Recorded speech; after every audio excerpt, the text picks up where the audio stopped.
वैश्यकुंडम विश्वेश्वरय्या एक महान इंजिनियर असून त्यांनी आपलं संपूर्ण आयुष्य देशसेवेकरिता आणि समाजसेवेकरिता वापरलं. त्यांचा जन्मदिवस 15 सप्टेंबर हा असून तो दिवस इंजिनियर डे म्हणून आपल्या देशामध्ये भारतामध्ये पाळला.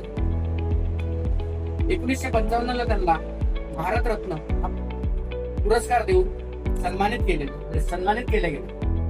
त्यांनी आपली संपूर्ण कल्पकता पावसाचे वाहून जाणारे पाणी कसे अडवायचे, त्याचा वापर कसा करायचा, पुराचे पाणी थांबवून सिंचनाकरता कसे वापरायचे, म्हणजे धरणे बांधणे आणि शेतीला पाणी पुरवणे, या सगळ्या विषयामध्ये त्यांनी आपलं संपूर्ण आयुष्य वेचलंय. त्यांनी केलेल्या कामाबद्दल व त्यांना मानाचा मुद्रा.